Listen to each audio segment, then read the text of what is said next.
to another episode of Outcasts to Icons, and as always guys, if you are enjoying the series, please do drop a like on the video. Now, we're going to start off, of course, with a question of the day, and today's question is, well, it's a relatively recent one, and that is, do you think Liverpool have overpaid for Benteke? I think the fee in the end was 32 million. Well, the only way I can say this is no, because it's his release clause, isn't it? So, for me, I don't think you'd have... okay, you maybe could have got him cheaper, but I don't think you'd have got him cheaper this summer.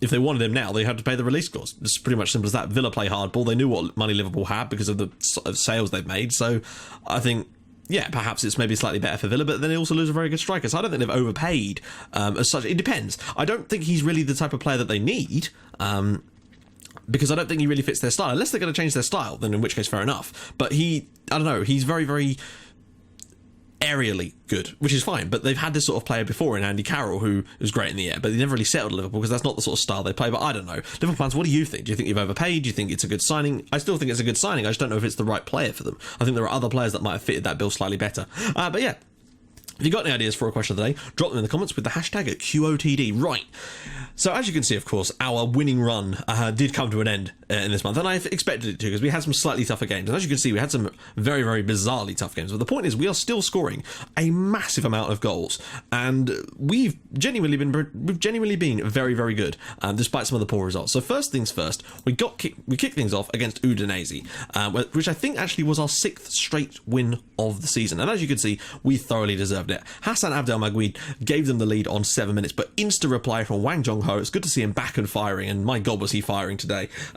We then took the lead through Andrija Zivkovic before Balde Keita added a third, and of course Zivkovic made it 4-1 before half time. This is the thing, Keita's been superb this month as well. He is filling in for Elvis in so many ways, actually. I did not expect him to be as good as he has been this month. It just seems that the players that we've got here just seem to fit this style of play perfectly, and if we could bring in a couple more that will complement it even more, then my god, we'll be onto something. I think we could really do something with that, but not this year. That's next season I'm thinking about with that. Next up, we have one of the best games. I actually had a game like this, although it was even better on my other save a little while ago, and I actually think we were probably a little bit unlucky in this one. As you can see, Balde Keita yet again doing brilliantly, this time getting himself a hat-trick away from Homer, a really good Genoa side basically. Now then, let's try and go through this basically. So Keita actually gave us the lead in this one, which was a good start, it has to be said, but then they did kind of flip it on us with Nils Urban getting things going before Luis, yeah, recognise him? Do you recognise him? You should do, because he's that Luis. Looks like we're probably not going to be able to sign him because he's signed for Genoa for nearly £16 million.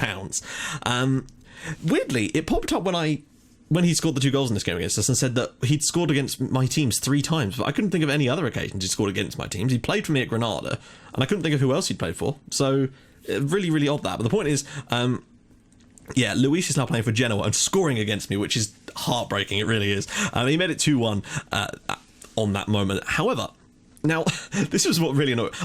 We had an insta highlight and an insta highlight that I've never seen before. So basically, Keita then made it 2-2 on 40 minutes, and I thought, right, we can go in a half time, 2-2, good stuff. Then insta highlight, Nils Urban makes it 3-2 to Genoa. Annoying. And then somehow we lost the ball from our kickoff, and Nils Urban went through and made it 4. So we had 3 goals without a break for a break from the highlights. It was ridiculous. And then Luis actually added a 5th for them. However, as you can see, we managed to score 2 goals in the same minute. Now, they were scored on 81:09 and 81:58. So there was basically 49 seconds between the goals. It was absurd. So there you go, Keita and Capra getting the goals there, but a hat-trick for Keita. We're scoring goals. We let in too many in this one. I think we probably deserved a little bit more from this one, if I'm honest, but we didn't get it, and sometimes you get that. We've had some bad luck. We've had some great luck so far, so it's only fair that we do get some of this done against us in the end, I suppose, which is a little bit annoying. Now, moving on, we had Albino Leffe in the cup, and we actually struggled a little bit to get past them in terms of we should have definitely beat them in natural time. I can't think of the right word here. Slight little in normal time. There we go, natural time. Angelo Ranalli gave them the lead on 6 minutes. Riccardo Catorini with another one of his lovely goals made it 1-1. The thing is, we did then dominate the rest of the match, but we just could not find our way through them in the end. Thankfully, and the thing is, they missed a penalty in normal time as well, which really could have put the spanner in the works. Thank God for Brignoli. Now, Slavi Danchev, who's a really sort of satisfying name to say, managed to give us the winner in extra time, but we really did not need the extra moments in that one, and the slight knocks to Geronimo Garcia and Riccardo Catarini also did not help our cause in any way. Next up we had Atalanta, and as you can see, Balde Keita was yet again an absolute hero for us in this one. He gave us lead on 7 minutes. They did equalise through Marco Velotti, but Keita puts us back in front, this time from the penalty spot, before Salvatore Marusi. Wait, what am I talking about? The own goal. I always forget about the own goal. It was one of those irritating ones that I would be irritated too, where they slide tackle it into their own net when it's on the goal line, and their goalkeeper absolutely should have had... Oh, wait. Why is he giving it to the goalkeeper? Maybe he must have slide tackled it into the goalkeeper. That's weird. I've never seen that. Usually they go down as the defended one, unless it was the goalkeeper that came off last. Okay. Gave them... wait, what am I talking about? We were 2-0 up, then they came back, yeah. And then we were 3-1 up. Now, they then get it back again with Salvatore Marusi, but Balde Keita did actually complete his hat-trick. Now, it was great to see Keita actually get the hat-trick, because that's 2 hat-tricks he scored this month. I think that's 7 goals in total. We were maybe... Well, actually, I think overall we probably did deserve it. Perhaps 4-2 is a little bit much, but noticing that we have scored, 4 goals in 3 separate matches this month. We are banging them in up top. And finally, we had a game against Juve, and... We just weren't good enough. Look at this. We weren't even near to being good enough. Kennedy, Paul Pogba and Paraenza made it 3-0 to basically Juventus, and then Simone Capra did get one back for us, but it was all too late by that point. We did our best. We didn't lose by too many, and that's always the good thing here. So here's how the league is looking at the moment. We're just... Yeah. So at the moment, the league is looking like this. Juve are top. They're 9 points clear now of Sampdoria. Napoli are in there too with Genoa. Then it's us basically at the top of this other group, basically. It's us and everybody else below in the battle for 5th place. I do still feel that with the right set of results, we could start to catch up with the battle for the Champions League. Now that we've had a couple of poor results. We had results against Genoa and Juventus, and we've got Napoli today. So if we were to lose the Napoli today, that could be quite damaging. Point is, though, we're right in there. We've scored plenty of goals. We've still got one of the best defences in this division, and a decent goal difference. So all is relatively well at the moment. I'm pretty damn happy with the way things are going for us. Nice and clear of the relegation zone now, 9 points clear of that. We're still closer to the Champions League. So point is, we've really got things going again. It's just taken us a little while, and I think with a run of fixtures against some slightly smaller sides, if we can keep winning games, we should be able to start reeling in those teams above us. But we are going to need to score a few more goals, it would seem. So, let's do a quick squad report. Not squad report, but you know what I mean. Top goal scorer at the moment, of course, is Balde Keita. 9 starts, 8 goals. Can't ask for much more than that. He's also got himself an assist. Catarini has 4 goals too, which is not bad, and De Laurentiis actually has 3 as well, so quite a few players contributing goals. As for assists, Garcia, although he isn't injured at the moment, which is annoying, has 5 assists too. Look at that. Elvis did so well in the few games he had played, 3 goals and 3 assists in that time. Average rating overall, well, I'd say De Laurentiis is, standout player in that. Key passes, Wang Jong-ho is annoyingly away on international duty, which is a pain, because unfortunately, why is he away on international duty? That's annoying. But anyway, so today we've got Napoli. It's not going to be easy, but we are at home, so I feel like there might be something we can gain from this one. I think we've had some good results against teams, particularly like the likes of Inter. Those sort of results, haven't slipped under the radar. We didn't exactly disgrace ourselves against Genoa, except a little bit defensively. That was poor. As you can see, Torino also beat Cesena by 7 goals to 3. They look like the league's whipping boys, although Bologna clearly are capable of conceding many goals, as we've already found out. So that's certainly one to look forward to later in the season, but I still think Juve are going to run away with this division. It's going to be a battle, but I think if we can get back into this battle, there is a chance we can maybe get into second. If... it just massively depends. So with Wang Jong-ho out on international duty, we are going to have to move some stuff around. Now, Keita, no, see, my assistant likes to try and put him on the up top. Is Garcia injured? That's the problem. Because Garcia's injured, usually Garcia would play there, and then Keita would go up top, but because Garcia's injured, we might have to go with Slavi Danchev. Is there anyone else? He's certainly our best striker in that sense, and we may have to. It's not ideal. Someone also wants to see what Alex Telles has developed like. So there you go. That's sort of... wow, he's actually not that great. I mean, he's 34 years old, to be fair. So that's certainly an area we're going to have to look to improve if we can. So, let's get into things. I'm not completely comfortable with that, how we're going to have to start, but there's not really much we can do about it, really. I don't really want to bring in, left midfield is not an area we're blessed with players. Luca Di Curzio is the next one I can see there, and look at that. He would be far, far worse. I think overall this is the best chance we've got today. Keita, I actually do believe, still managed to score us a goal while in this position before, so there might still be hope for us yet, and that is his more natural role, so you never know. I just feel like if we had someone along the lines of an Elvis up front... Why is it on extended? I did not change... I could have sworn I didn't change that. Oh, no, I put it on extended for a little bit, I think. during the last game because I was trying to figure out what they were doing, but I didn't manage to figure it out, to be honest. Right, absence of Wang Zhong. Yeah, I know, but again, don't know who that is. Oh, hello. Yep, let's do it. Now, quite a wide team, but their system is almost like an inversion of ours, so it could be an interesting one. It just depends on how this goes. This could be quite an interesting one, actually. It'd be a good test of the Christmas tree of doom. Like, so far against the sort of rival teams, we lost against Genoa and we lost against Juve. We've managed to beat Inter, though, away from home, so it's a little bit of both. This is one of those games that I would like to see us win. We're at home, and for me, we should be winning this. It's against Napoli. They're one of our rivals for position in this league, and we need to make sure that we come up with the goods, basically. A win here would get us right back into that battle. I think a loss here could be quite damaging. It would put us sort of 10 points behind them then. Lamberti, and well done by Brignoli. But yeah, the defeat here could put us nearly... No, it would actually put us 10 points off the pace of them, and that could start to damage our chances of actually getting into the battle for sort of second place. It wouldn't really affect our chances of getting into the top four potentially, but I think keeping Napoli involved in that battle... Oh, what about that? That is an absolutely glorious ball over to the back post, and Zivkovic is offside. It didn't look offside from the initial pass, so I'm hoping that we'll get a replay of that so I can see if it actually was offside. That was an extremely good pass by, I think it was Keita, whipping that across, and that is tight as hell. Zivkovic at the back post gets the... Well, it's good that he's finished it off, if nothing else. Possession-wise, we're dominating so far, which is great. As with the pass completion too, we've been very, very solid there, but we do need to score goals. That's important. I think that could have gone either way, to be honest. Catarini in the midfield. Oh, he's lost out, but don't worry. Barile's in there. Alex Telles now. Up to Keita. Can he run down the wing and get a ball in? No, goes inside Catarini to Capra. Can he pick a pass out? He goes back to Falcao, who's doing a great job in just shoring up that midfield. Capra, there's a channel run here. Zivkovic is through. He has to score. He's missed it. Oh, my lord. Oh, it was... Well, okay, fair enough. I thought he'd missed it. Looks like it was blocked or something. Zivkovic, edge of the area to Catarini. Goes round to Danchev. He can't shoot. Slavi Danchev. Not seen much from him in today's game. That's one thing I would say. We probably could do with a little bit more from him. Here we go, another set piece. Zivkovic, edge of the area again to Catarini. I'm sensing he could be like Gerald Van Osvold for me for Portsmouth. What was that, son? Don't get counted on. Please don't get counted on. Bruma, that's a poor ball.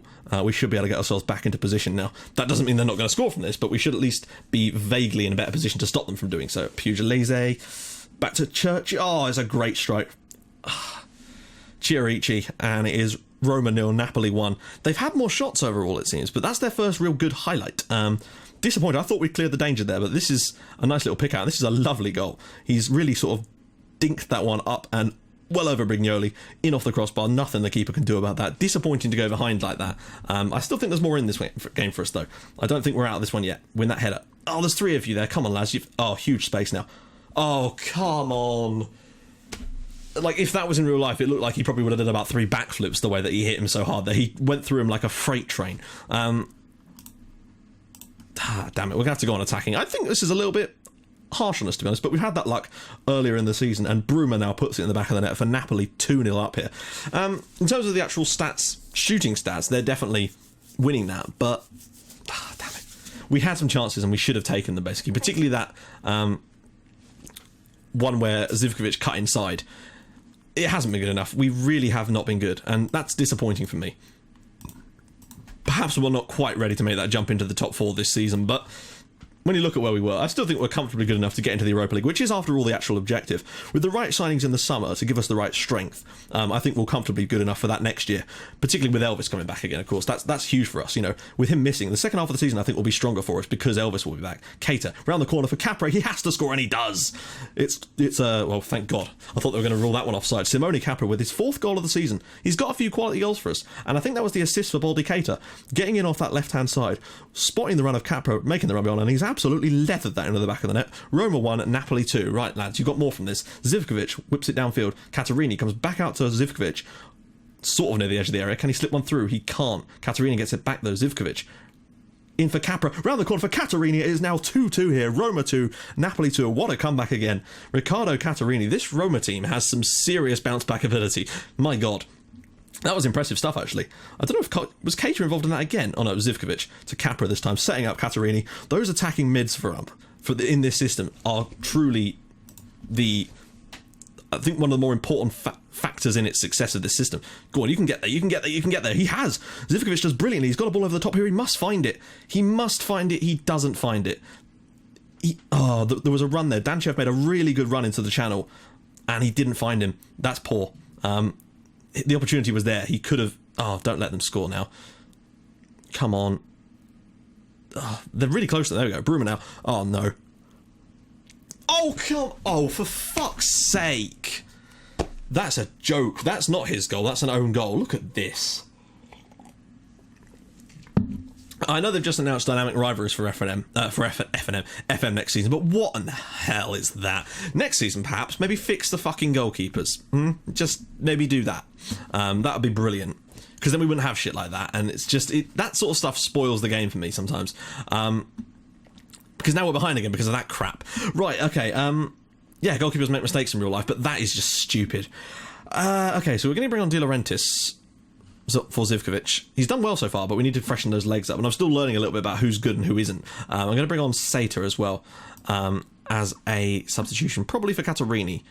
Actually, no, we're going to bring him on because I'd rather keep Capra on because that attacking playmaker role is quite important for this team. I can't believe we've come back and then had it wiped away like that. We may have to go on overload at some point in this game. I'm really disappointed in that.